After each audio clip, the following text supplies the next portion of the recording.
screen. So we coming to problem A. How are we supposed to solve it? So here we have problem A, and we have a few positive. So what we are given is that we are given a few we are given an array, and in this I want to paint some indices red, but the condition is no two indices that are adjacent can be red, can be painted red, is the issue, right? And what I want is, so I want to find the maximum value such that the number of, so basically count of the red indices plus the max value of a red index. Max value of a red index. This is what I need to find. So I can just brute force this solution, right? I'll what the it will be always optimal for me to paint red in every alternate index, right? It will always be optimal. This, or I could paint this, and let's assume this isn't there.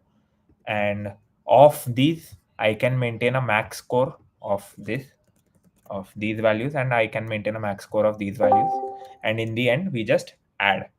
Okay, so here what I'm doing in A, that's what I'm doing. I'm taking an input and I'm getting a max score for every even index and every odd index. So this is zero based indexing, that is even index comes first, and after that we are just adding the number of indices, which will be n by 2, and n by 2 plus 1 for score 1, basically plus 1 if it is odd. Obviously if this was even, so I'd have this, and I'll be adding n by 2 floor, and I can get the answer. So understood? Hello, any doubts? Hello. No, got it. Okay. Now coming Got to it. problem B. So problem B, we have n points on an x-axis, and okay, just let me read it again. How many points integer in exactly ki segments? So now for B, what can be done is that I I am given this array on the number line. These are some points. Okay, let me just draw a number line. That would just be better. So this, this. I'm given some points on a number line, and there are ranges from the first point to each. So any point that is ahead has a range till it, and these are inclusive ranges. So if I have a point I here and I have a point j here, the range will include all the integers from I through j, right? Now I what do I need? That I need the number of coordinates that are in exactly k of I segments. Okay, so this everyone understood the premise of the question, what it is asking, and it will go here, and we'll have one here. So same thing with this, right? Everyone understood what the question is asking? Hello. Yes. Okay, so what we can do is we can mm, so classically these kinds of questions are solved using something called as a difference array. So what is a difference array? I know that I have a few indices. I know that I have a range from this to this. I have a range from this to this and stuff. So what I'll do is I'll do a plus one over here, and this is the number till I have range. Let's say we call it I. So at index I plus 1, this is I. So now at index I plus 1, I'll just do a -1. I'll just put in a -1. I'll add a -1 over here at this index. Now what we can do is, from this index till this index, we can traverse the whole array. Okay. And we can get how many ranges a number is in by knowing. We can traverse the whole array, and in the array, if I have a +1 here and a -1 here, I'll get the prefix sum of the whole array. Prefix sum is for the arrays. If I have a few elements, this is I. So prefix sum for this array will be, here I'll have the element A0, here I'll have A0 plus A1, and so on and so forth. So this is what you call a prefix sum. It is extremely useful in for getting sum in a range in very fast times. You will learn, like, if you use it quite for quite some time, you will get it. But this is what you call a prefix sum. And if I find the prefix sum of this whole thing, then at index I will exactly know the number of indices. At index I will exactly know the number of the number of segments it is part of. Why am I saying this? Now, when I take a prefix sum, this one will be carried forward all throughout here, right? So in a way, I am mathematically depicting this range, right? Because this is a0 plus a0 plus a0, and over here it cancels out. And here I am depicting this range mathematically, for some examples. And here I am depicting this kind of a range. So I'm mathematically depicting these ranges via prefix sum. Did you get that? Understood? So now in my prefix sum at index I, whatever value will be there, the number of ranges, right? Because this one is being carried here, and this one that had started is destroyed here, so it won't be carried here. So at any index over here, I'll have two ranges. My value will be 2, but any index over here, my value will be 3. Understood? Hello? Hello? Yes, yes. Yes, yes. Huh. So we need to make this thing, but the issue over here is our constraints don't allow us to, because our constraints are up till 10 raised to 9. So just keep this in mind. I'll be saying 1e9 instead of 10 raised to 9. So 1e(x) is basically equal to 10 raised to x. Now, for me, from where this stems is, in comparative programming, we can write int x is equal to 1e7. So that is 10 raised to 7. You don't need to compute it, or you don't need to write the whole number. So that's from where it stems. So 1e9 basically is our limit. And we cannot make an array of that size. That's an issue, right? So how will I do? I cannot traverse also till 1e9. So one thing, if you observe, starting from this point and ending at this point, anything in between will exactly have the same value, same number of segments intersecting, right? Because no segment is ending here and no segment is starting here. Understood? So we just need to keep that in mind. Make one for starts and make one for this. And we need to carry forward the total number of segments, and we can calculate the number of starts at a certain point, and we can calculate the number of ends at a certain point.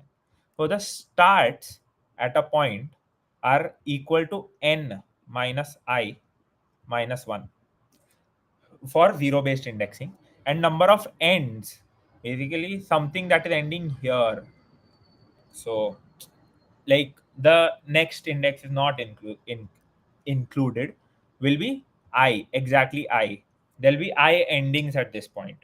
So I'll increase total to starts, and when I reach here, right, I can just add my total value, and then I'll subtract the ends from the total, and then we can continue. So if you didn't get this, if I show you the code, it would be easier. So I have my previous element, and how many are these? How can I get this? This is current minus previous. That's so I have my previous element, I have my total. So I take my input. So the number of starts at this point, the number of ends at this point, right?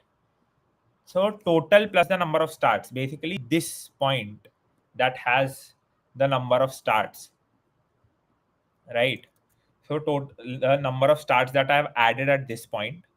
So we'll add that, and then the total, basically before the starts came into picture, what was my scenario, stuff like that. So before the starts came into picture, this was my scenario, and that will be x minus previous minus 1. So these all ranges, and then we just add the starts and subtract the ends of my total. So understood? And like that we just answer each and every query for every k. So what we did was we made something like a difference array where I have all the starts and I have all the ends. I add the starts and I subtract the ends. That means a segment is done. I can mathematically represent this, and to calculate in between, I do not need to iterate the whole thing. I can just calculate the number of variables that are in between this segment. Understood? Hello. My implementation is a bit easier. Very much possible. Let me see. Can you repeat again? What are you? What? Like what's the thing that you are storing in the map? What is the thing that I'm storing? In the map. In the map. So map, I am storing key value pairs. So the key is the number of segments, and the value is the number of indices for these number of segments. So let's say there are 10 segments over a particular index over, let's say, 50 indices. So this will be 10 segments are there over 50 indices. But then I discover there are another 50 indices where 10 segments are there. So I just add 50 to this. Understood? So basically the value of k, sorry, yes, basically the answer to the question k is stored in the map. Understood? Hello. Yes. Huh. So coming to Genil's implementation. Should I just excalibur it? Wait, let me just zoom in. Wow. Okay. So calc, this is n No, plus. calc is not required. Calc is Okay. Huh. Continue. So what have you done? A of I'll do n excalibur minus 1. Okay, better. Just x. Live.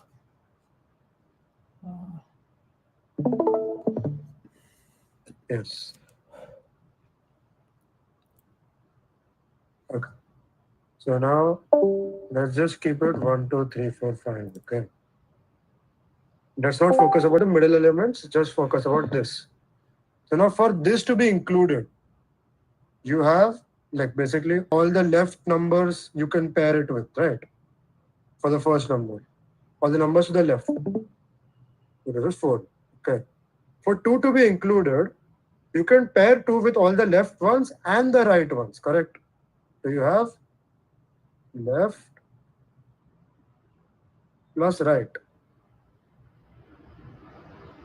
I also have the elements like this 1 to 3, 1 to 4, 1 to 5.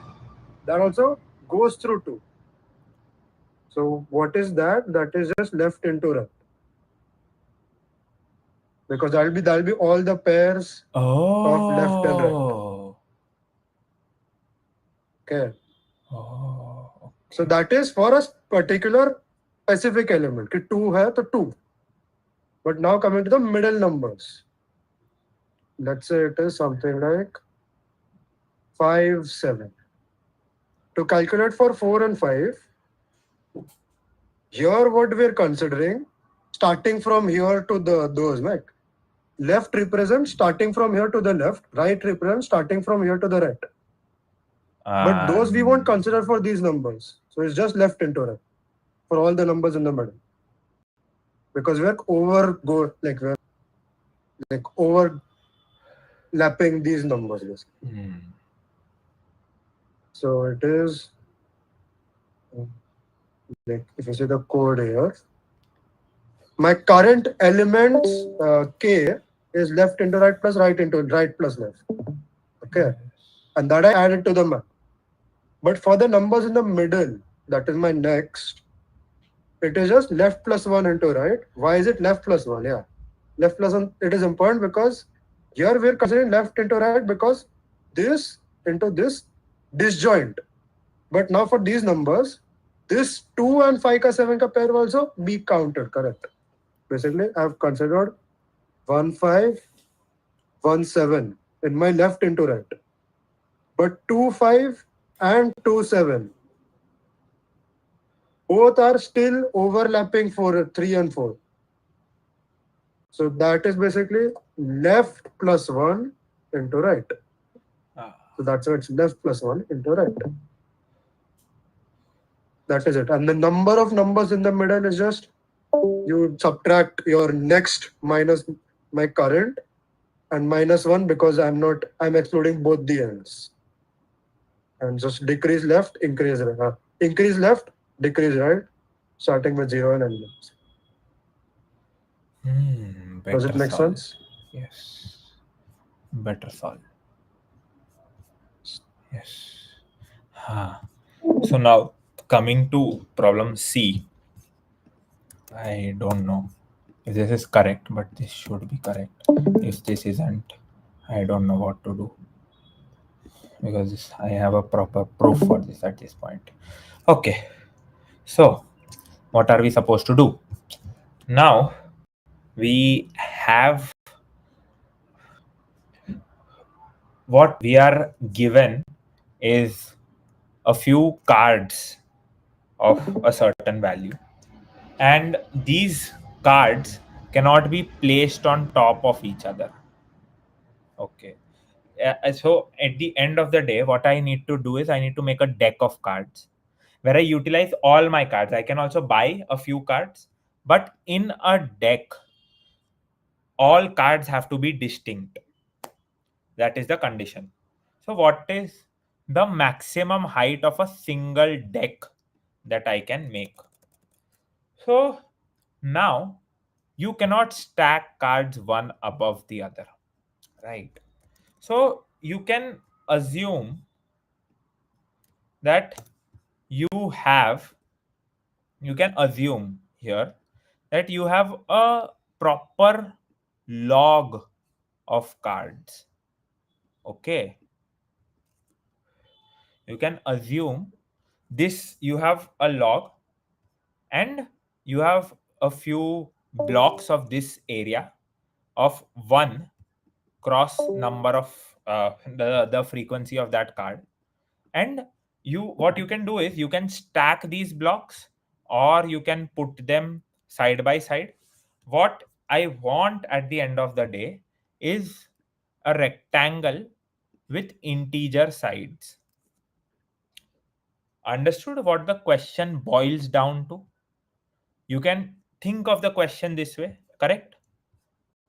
Like I can place some blocks here, I can place a block here, and I can place some block here.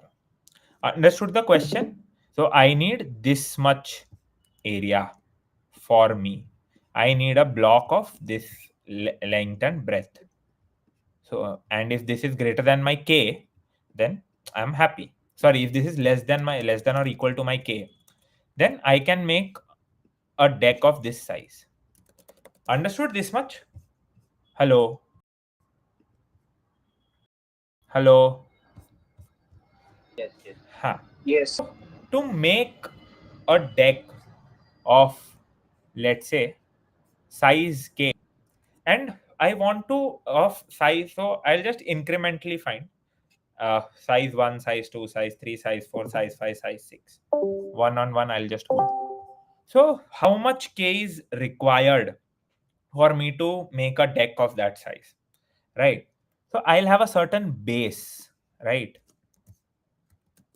So, I have, let's say, I have the sum of lengths of all the blocks that I have, right?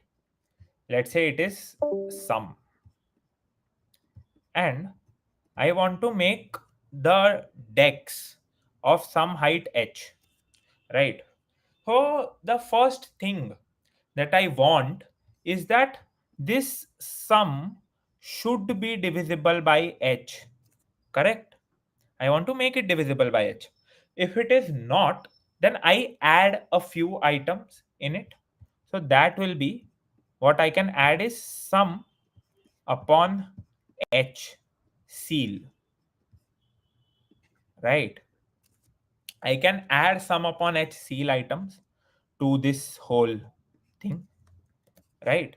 Why is that so? Like, just assume that my sum is, let's say, 300, and my h is, let's say, 4. 300 is a bit too high, but let's assume my sum is 11 and my height is 4. So to make this a height of 4,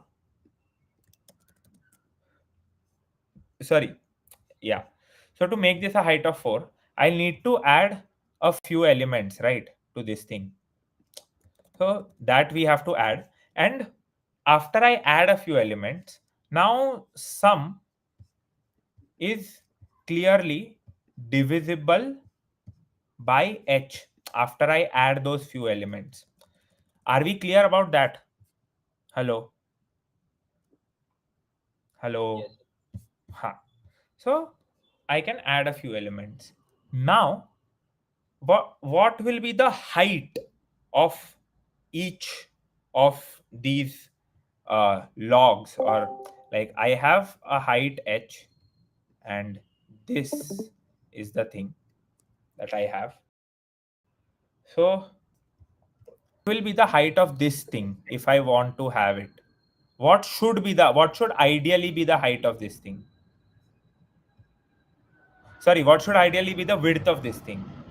If I want to have height h and I want it optimally, what should ideally be the width of this thing so that I don't have to buy as many new things as possible? I can have a higher height. So the width should be sum upon h, right? Sum is divisible by h, right? So this whole length will be sum upon h. This whole length is going to be sum upon h. And this whole length is going to be sum upon h. And this whole length is going to be sum upon h. Right? So I just need to make sum equal to this thing, this h times this width. And how much will be the width? Sum divided by h sealed. Sum that I have currently. And so basically this sum is the one that we added some things to it. It became divisible by h, and then we did that. So sum by h seal into h is my area, and I just want to add a few more blocks of the same area. So that's what I am doing. That I have a height. My minimum answer is obviously 1. My all the blocks I just put side by side. So I have a certain height, my base or width, whatever you want to call it, and it cannot be less than the max frequency, because I need to keep each deck of cards distinct. each deck of cards needs to have distinct amount of cards, right? So if there are 6 cards, then I cannot have my base of length 5, because the sixth card will be put in either 1 through 5. So my base has to be 6, right? So I have a base and I have a certain height. This is my uh, area, and the required k would be area minus sum, as you saw. Where did it go? Oh, I erased it. Wow. But as I showed you earlier, you can have blocks of some size here and here, and let's say just this and just this, and you want to fit. So this whole area, you would want more, right? You would want to buy blocks in all of these, basically. So this, and if it is less than k, so that height is my answer, and we see out the answer. It should work. Now I don't know if it will work or not, but we can check after system testing. 73% done. So around 20 minutes. Now coming to E. Uh, E, I would like to give you all time to read E. If you haven't ready, it's completely fine. But uh, if you just read E, and if you have read E, great. So, yeah.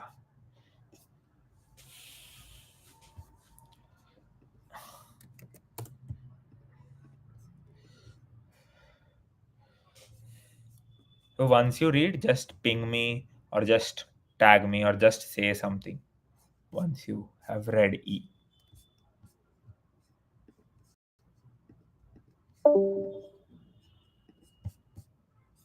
Or do you not want to discuss E, is what I'm asking.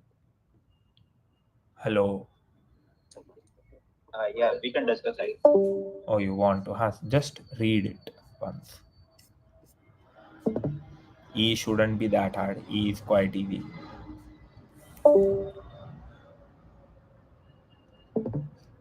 I'm just keeping it open on the screen, and I'll just zoom in a bit so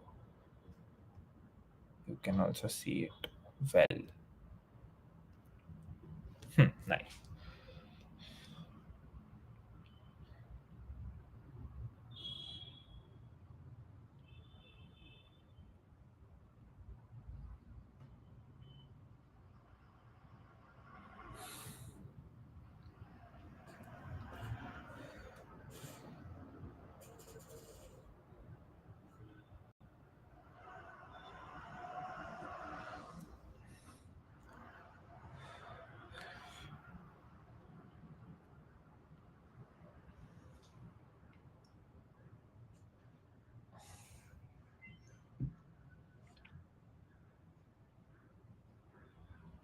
If you have read, just let me know. Okay. Oh, you tagged. Done. Okay, great. Huh. So how will you problem? This is a, you are given a tree, right? Which is rooted at 1, and you don't consider node 1 as a leaf, even if it is, but it is not counted as a leaf. It is given in the question. So in the question, what we have is we have a certain height. So what we want is, we are given a tree, and we can, in one operation, we can remove any leaf node. And after, let's say I remove both of these leaf nodes, this becomes a leaf node, right? So we can remove leaf nodes from the tree. That is the operation that we have. And what outcome we want is, each and every leaf node has to be equidistant from the root. That should be an outcome of whatever we are solving. Okay. So how do we solve this problem? Now, if I can set a current height, I can easily know at what height, what kind of nodes do I need to remove, right? So over here, let's say I set a height of 3, right? So 3 has to be the minimum height. So anything below the height of 3 has to be removed. So I can count all the, oh sorry, not this one, but yes, anything below the height of 3 has to be removed. So I can just keep a count at each height how many nodes exist. This can be done with a simple DFS pass, and I can remove them. But there is also one more way. Let's say I want to keep my height at 4. So what will I have to do? I will have to remove all the leaf nodes and anything above them at height 3. Sorry, at height 3 and less. So if I want to keep this, I'll have to remove this and this node, right? So that is what I'll have to do. You'll have to remove these nodes. So we can incrementally go ahead and just remove a node sequentially. So what does that mean? Let's say now I go for a height 1. Okay, now I'm like, okay, at height 1, how what is my answer? My answer will be how many nodes I can remove from here and the number of extra leaf nodes that I need to remove. Then I go for 2. Let's say now at height 2, I have some extra leaf nodes. Okay, but I am not removing them. I intend on keeping all of them. 0, 1, 2. Now let's say I go to height 3, right? So I want to keep all of these nodes, but I will have to remove these, right? So for that, before I calculate my answer for a 3, I will remove all the nodes that are at height 2. And how can I do this? I maintain a parent array and I just go up and up and up till a certain point is reached for every leaf node. So let's assume that our tree is way bigger, and we have a 1, we have here. So we have a huge tree. Let's assume, boom, boom, a few more leaves, and this is a small part of the tree. Okay. So now, if I were to remove these nodes, so I'll just traverse up, and then I'll traverse till the point where a certain node has connections with more than one node, right? Has connections with more than one node. Basically, I'm traveling here, and does this node have connections with more than one node? Oh, yes, it does. So we just cut it. And I'm connections, I am speaking in terms of children, not in terms of parent. So we subtract one from it always. Now I'm going here. Does it have connections with more than one? Okay. So we just cut it, and so on and so forth. Now we just cut these two nodes. Now, if I were to remove any one of these three nodes, I'll take one node, I'll go up, I'll go up. Okay, this does not have connections with more than one node. Why? Because we just cut these two nodes. We'll go up. Okay, even this, oh, okay, this has connections with more than one node. So we cut this now. Apart from the parent, obviously. Now I'll start with here, and do I need to go till the top again? No. I just mark a few nodes as visited. So if a node is visited, there is no need to go up. It has stuff has gone above that node and stuff has been deleted. So I just add this to my node, add this to my node. So that is how at every particular height we can add the number of nodes that we want to remove for the next height. So this is a height 3.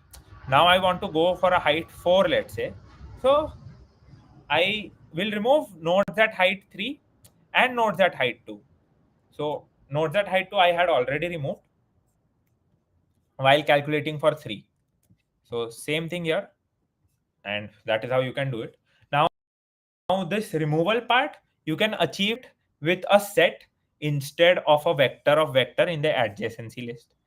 Just it will remove in log n. So your solution is O of n log n. So here's my df. I'm returning the children of each node, and at the height of that node, I'll just add the number of children. And my children are including this node. So at height 2, everything including height 2 is considered. So if I want to keep height 2, I will have to subtract everything from height 3. So going ahead, I'll just add the children via the DFS. I'm also maintaining a parent array for going up node, and this is the children height. So at every height, how many nodes are there? And if this is a children, I am maintaining that these are the leaves at this particular height. So if it's a leaf, so leaves at that height, we are just pushing back.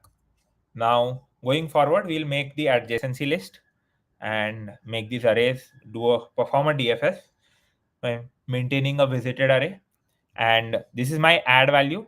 Add value is the number of leaves that I have to, the number of nodes that I have to remove, so that till so that no other node, no other leaf node exists at a height less than I. So that is that. And now we remove a few nodes. So here we just add it. Now after calculating nodes for 2, I'll remove nodes for 2, and then it will help in calculating nodes for 3, right? So nodes for height 3. So this is my visited function basically. So until it's a 0, till it's a 0, and node should not be 1. So if it is 1, we just break it. We are not removing 1 at all. And if we reach here, we just cut the connection. There's no need, right? So same thing over here. It's basically cutting the connection is erasing the child, and then we break. And visited of node is equal to 1, and I just keep on adding stuff and changing my child and parent. And that is how you can get the answer. Understood? Yeah, like it was kind of a bit hard to understand, but yeah, somewhat. What part was hard? Like when are you supposed to remove the children, like to cut off the children? Okay, so take this case. Let's say you have a height h, right?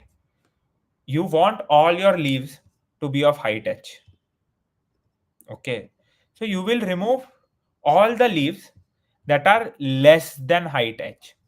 In removing a leaf at some height, right?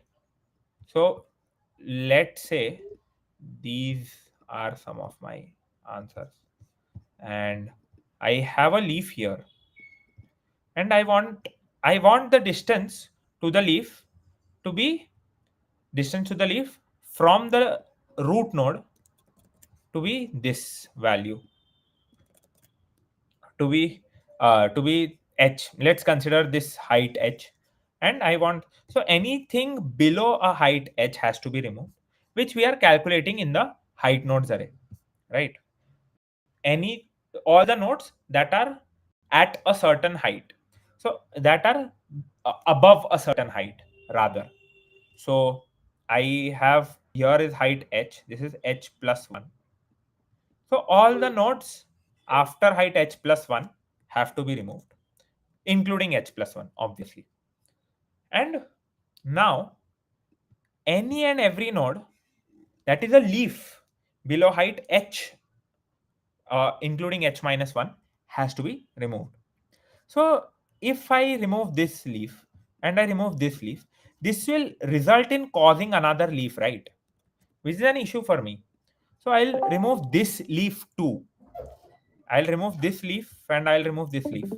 Now this won't cause a leaf because I have a complete path here till below, right? So that is what I'm doing.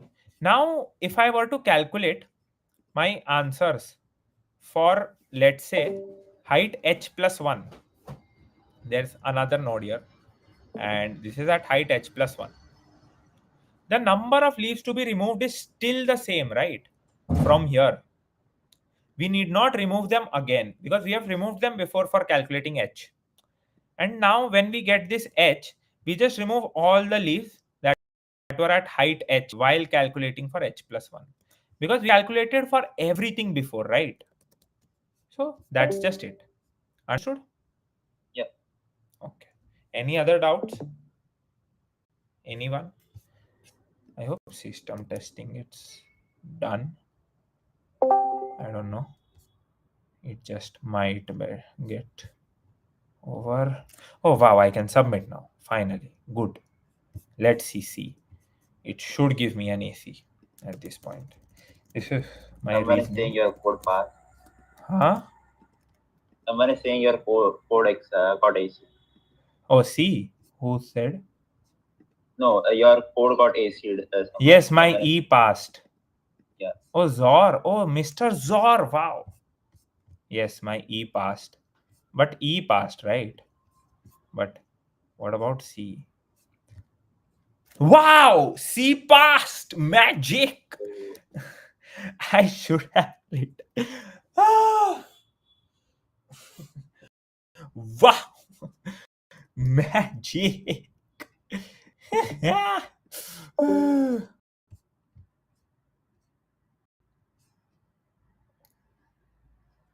Okay, people.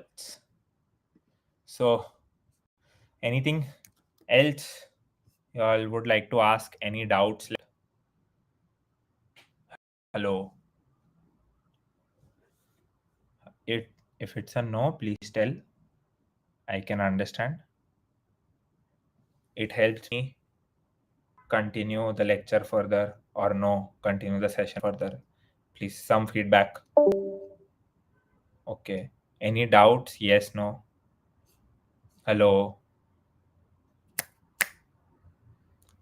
Vedant, Rajdeep. No doubts from me. Okay. Okay. Great.